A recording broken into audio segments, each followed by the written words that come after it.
Will Smith has been going through it in the past couple of years, from the slap heard round the world to getting cucked during his wife's red table talks. I mean, the guy who was synonymous with movie stardom in the 90s, and if you are of a certain age, he was everywhere and he was cool as hell.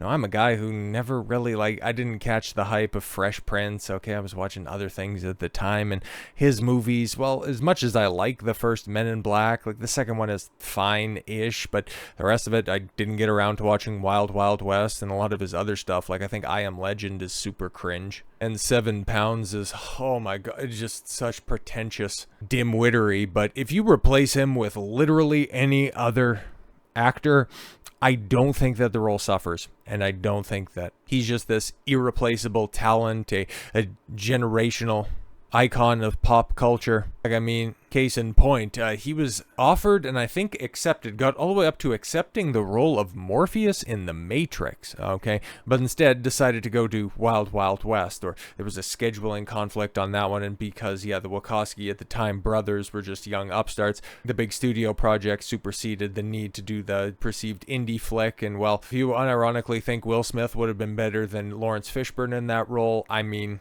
there must be some type of cuckoldry camaraderie that I'm just not affiliated with. But for whatever reason, Will Smith thought that 2025 was going to be his big comeback year, where after, a decade plus of being out of the rap game, something else that he was, very, very cringe at back in the 90s, he would take a stab at earlier this summer, and oh god, I remember when clips of this were going around social media, and it was so funny because some of the commentary on it was true. If you would slow it down to 0.75 for speed, or if you would speed it up, my preference on this one, not saying that it makes the song any more tolerable, but it's a little bit better if you played, oh my god, Pretty Girls, which it just screams. A guy that's in the closet trying to make it seem like, oh yeah, I really like chicks. Oh I really like boobs because they feel like bags of sand, and I like the big ones. And oh yeah, the girls smell pretty, and I like pretty girls. Why would you do this? Okay, why would you put out a bad song with a bunch of, well, do you want to say that they're pretty girls, but they're pretty mid hostesses in a modern day tilted kilt, interesting approach. If this was a comedy, right, riffing on his public perception the past couple of years that has been torn down, that would be one thing. But this was released unironically, in earnest, and well, it got memed across the internet, and well, it's just yet another stumble on the road to redemption for Will Smith. Yeah, Will Smith mocked over the release of cringe new music video Pretty Girls. Will Smith has been mocked mercilessly online over the release of his new music video Pretty Girls, with fans calling it embarrassing. Oh, it absolutely is, man. Absolutely. Will Smith is being mocked mercilessly over the release of his new cringy music video. The internet has had some thoughts about the song and the accompanying video, on which Smith dances and sings about his love for all women. Is a full house, better play your cards right. I'ma post your pic if you pose. Make one phone call. You in vogue, head, shoulders, knees, toes. Ugh. Hold up, wait, pose. The 56-year-old raps in the clip. Oh, I like BBLs. That stands for Bad Bitches Link Up. Poppin' in the club all... Yo, this is somebody's grandpa. Poppin' in the club all night in a section. Picture perfect. I swear you perfection. Oh, God. This is weapons grade Cyprian. I fucking hate it. Music video, the rapper who rocks various Technicolor outfits reminiscent of, I would say, the fucking Cosby Show, which, Christ almighty, I would take a cocktail fucking mixed by Bill as opposed to listening to that song ever again, is surrounded by multiple women. Yeah, I like how Australian news categorizes that. Yeah, surrounded by multiple women. I like Pretty Girls. I love Pretty Girls. Vanilla, chocolate, strawberry, lemon. All right, fuck it. I like women. Oh, okay, cool. And you know what he likes more than Pretty Girls? A chair in the corner of the room where he watches other people appreciate Pretty Girls. But yeah, no, it's not just social media talk. Song was debuted just a month ago. Got 2.6 million views on YouTube alone, June 13th, and it has amassed 57,000 likes. Well, that's good, but 103,000 dislikes. Not great at all. His public perception, it was probably worse in the aftermath of the slap, but how the overall outrage around that situation wasn't focused more squarely on Jada is just, it'll always be baffling, but it's also a good grounding point just to remind everyone that yes, the vast majority of people are terminally blue-pilled. But I would put this probably on par with a Red Table Talk aftermath. because this is real simpy shit. Okay. But even still, like, even if you wanted to draw a line in the sand and say that, 2000s, 90s, late 80s Will, that's totally different than what we got in the past 5-10 years. They're two different individuals. You can go ahead, and it's kind of like Robert De Niro whenever he's talking about Trump or doing anything past, hey, I was a funny guy in Meet the Parents. I can do comedy now. Fuck the orange, man.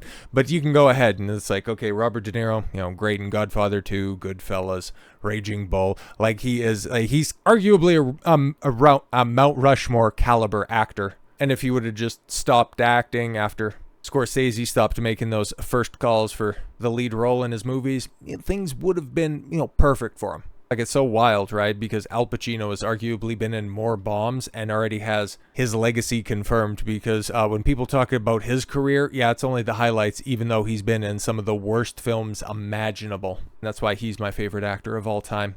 I like Robert De Niro, but you're no Al Pacino, man. Going back to Will Smith on this one, the cuck of the moment. Now, some of his old movies, like I didn't watch iRobot. I watched I Am Legend, right? Okay, but because iRobot came out in pretty close proximity to that, and at that point in time, it's kind of like how everybody has Pedro Pascal fatigue in the early 2000s, right? Because you had Men in Black 2, I Am Legend, iRobot, 7 Pounds, Pursuit of Happiness. This motherfucker was everywhere. And for all of the hits that people say that he had, boy, there were a lot of misses. And now even that legacy is getting torn down. Really, shit does suck, because Alan Tudyk, who is at this point in time, like, he's kind of the go-to when it comes to needing somebody to voice an android. Okay, K2SO and Star Wars, shout out. And then also he was apparently pretty good, like the one redeeming aspect, one of the couple non-Mr. Terrific redeeming aspects of the Superman movie, which, imagine Will Smith playing Mr. Terrific and then compare him with whoever the guy was that was out there. I'd imagine that was probably floated at one point in time.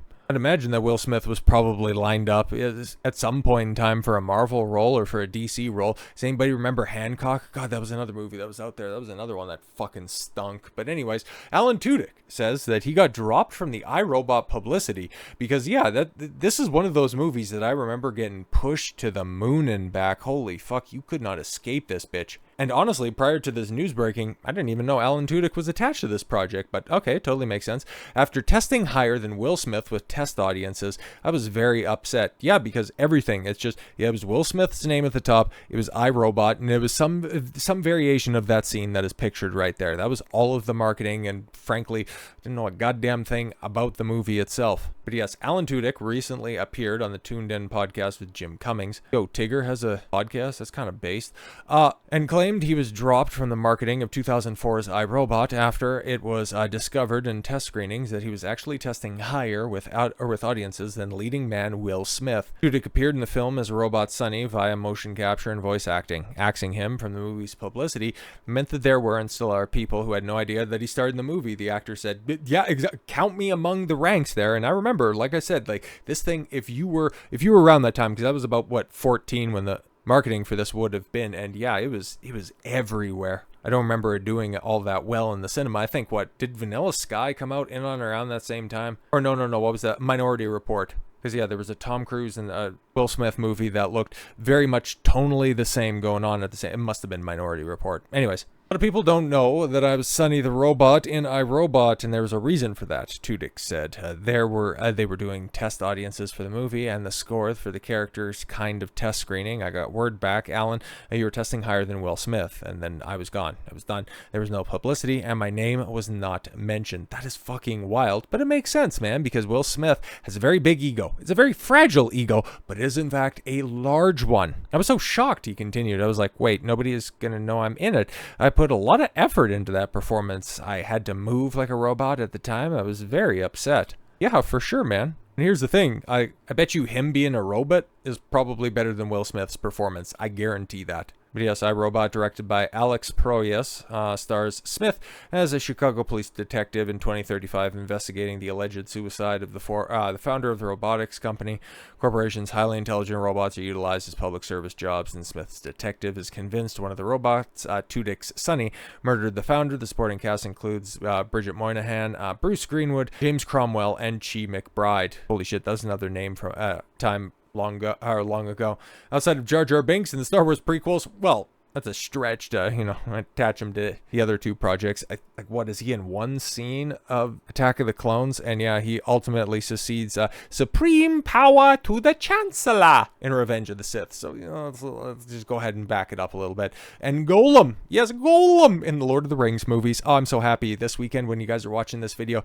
Oh no, I guess it would be yesterday. Damn it, I would have wrapped up watching the extended editions again. God, they're evergreen movies. Whenever I'm done watching them, I just want to watch them again. They're perfect. They're perfect movies. Anyways, this motion capture technology and performances were still relatively new in Hollywood when Tudyk played Sonny in iRobot.